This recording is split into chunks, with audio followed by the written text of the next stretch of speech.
एक तरफ कोरोना की तेज रफ्तार है तो दूसरी तरफ सरकारी इंतजाम नाकाफी पड़ते दिखाई पड़ रहे हैं। मध्य प्रदेश के बारे में हम बात कर रहे हैं। ऐसे में आने वाला वक्त जो है वो काफी मुश्किलों भरा हो सकता है। प्रदेश में 30 अप्रैल तक एक्टिव केसेस की संख्या 1.5 लाख के आसपास पहुंच सकती है। प्रदेश सरकार ऑक्सीजन सप्लाई और रेमडेसिविर इंजेक्शन की पूर्ति करने में लगातार जुटी है। इस समय प्रदेश में कुल ऑक्सीजन सपोर्ट वाले बेड की संख्या 23,326 है, जिनमें 3,591 बिस्तर खाली हैं। आईसीयू बेड की संख्या 9,430 बताई गई, जिसमें 539 खाली हैं। सरकार बिस्तरों के बढ़ाने का दावा करती है, लेकिन प्रदेश में आईसीयू बेड और ऑक्सीजन सपोर्ट का पर्याप्त इंतजाम नहीं मिलता है। इसी तरह महीने के आखिर तक तकरीबन 92,000 रेमडेसिविर इंजेक्शन की जरूरत प्रदेश में होगी। अगर बात ऑक्सीजन आपूर्ति की करें तो फिलहाल प्रदेश को 600 मीट्रिक टन ऑक्सीजन मिल रही है, लेकिन अनुमान के मुताबिक 750 से ज्यादा ऑक्सीजन की आवश्यकता पड़ सकती है। इसके अलावा अब वैक्सीनेशन प्रोग्राम भी काफी धीमी गति से चल रहा है और इसे भी बढ़ाने की आवश्यकता है।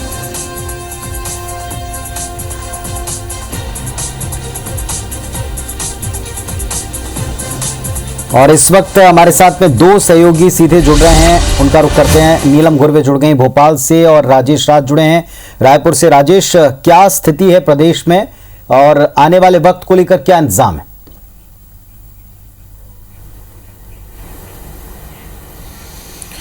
बिल्कुल, देखिए, अगर कोरोना की बात करें तो जो पूरे लॉकडाउन के दौरान जो तस्वीर उभर के सामने आई वो ये रहा कि प्रदेश में जो आंकड़े थे वो करीब 17-18 हज़ार को छुआ था और उसके बाद पिछले करीब 13-14 दिनों से 12,000 से 15-16-17 हज़ार के बीच में ये डाटा वेरी कर रहा है। अभी बीते दिन भी 2 दिन पहले 12,000 के करीब ये आंकड़ा पहुंच गया था, लेकिन फिर से ये 15,000 के करीब आ गया है और जो हाईएस्ट था वो 16-17 के करीब का था।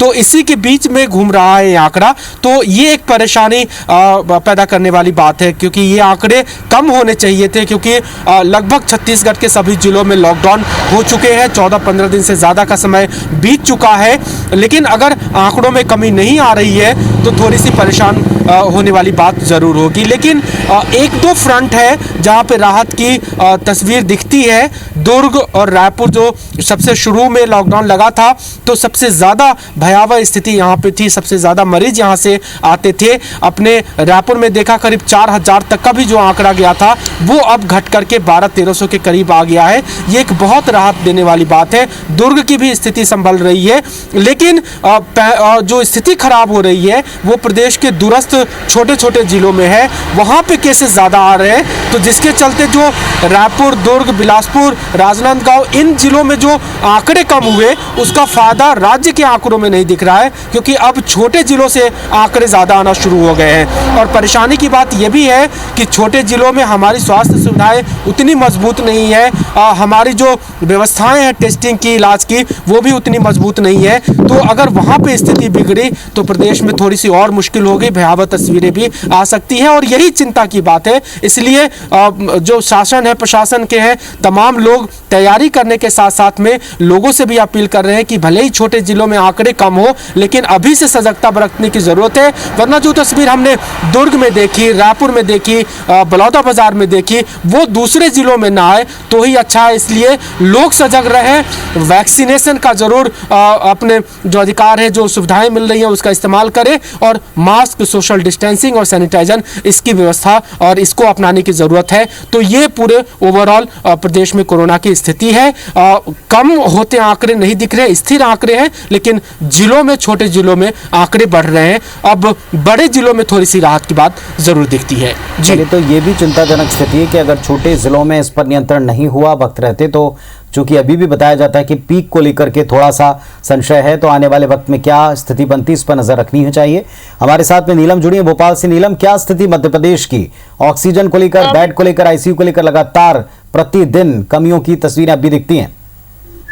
जी बिल्कुल, जहां एक और राज्य सरकार कोशिशें कर रही है कि ऑक्सीजन सप्लाई बनी रहे, रेमडेसिविर इंजेक्शन की पूर्ति जो है वो लगातार होती रहे, पर लगातार जिस तरीके से एक्टिव मरीज बढ़ रहे हैं तो उनसे ये व्यवस्था नाकाफी नजर आ रही है, क्योंकि एक्टिव केसों में गंभीर मरीजों की संख्या काफी तादाद में है। मध्य प्रदेश में सबसे ज्यादा इस वक्त आईसीयू बेड और ऑक्सीजन सपोर्टेड बेड की ज्यादा जरूरत है। तो वही राज्य सरकार जो है आइसोलेशन बेड लगातार बढ़ाई जा रही है, जिसके चलते जो है स्थिति संभल नहीं रही है। लगातार रेमडेसिविर इंजेक्शन की जो मांग है वो पूरी नहीं हो पा रही है। राज्य सरकार के ही एक अनुमान के मुताबिक 30 अप्रैल तक 1 लाख से ज्यादा एक्टिव केस प्रदेश में हो सकते हैं और वही रेमडेसिविर इंजेक्शन की जो है वो 92,000 के आसपास मरीज रेमडेसिविर के डोज जो है वो मरीजों को लगाने की आवश्यकता पड़ सकती है, जिसके लिए लगातार कोशिशें तो जारी हैं, पर वहीं अब भी लोगों को ऑक्सीजन के लिए रेमडेसिविर इंजेक्शन के लिए भागा दौड़ी करना पड़ रहा है। कई निजी अस्पतालों में ऐसी तस्वीरें देखने को मिल रही है कि ऑक्सीजन की आपूर्ति ठीक से नहीं हो पा रही है।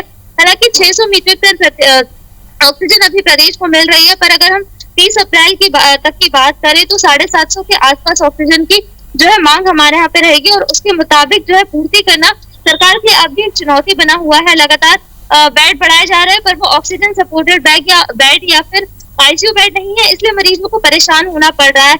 वहीं यदि हम वैक्सीनेशन की बात करें तो वैक्सीनेशन भी अब काफी धीमी रफ्तार से जो है चल रहा है। पिछले 2 से 3 दिनों में बहुत कम संख्या में वैक्सीनेशन हुआ है और ये स्थिति राजधानी भोपाल में देखने को मिल रही है कि बहुत कम संख्या में जो लोग हैं अब वैक्सीन लगवाने पहुंच रहे हैं। वहीं यदि हम संक्रमण के मामलों की बात करें तो इंदौर, भोपाल के अलावा कुछ छोटे शहरों में भी लगातार संक्रमण के मामलों में कोई राहत देखने को नहीं मिल रही है। हालांकि राहत भरी बात सिर्फ ये है कि जो संक्रमित मरीज है वो लगातार ठीक होते जा रहा है, पर अब भी काफी सारी व्यवस्थाएं हैं जिन्हें चुस्त दुरुस्त करने की काफी कोशिशें की जानी बाकी है। जी चलिए, तो जैसा नीलम बता रहे हैं कि अभी प्रयास चल रहे हैं और उम्मीद की जाती है कि महीने के अंत तक जितनी आवश्यकता है उतनी आपूर्ति होने लग जाए और साथ में जो प्लांट्स शुरू करने की बात थी वो भी वक्त पर काम करना शुरू कर दें। बहुत शुक्रिया आप दोनों का अपडेट के लिए।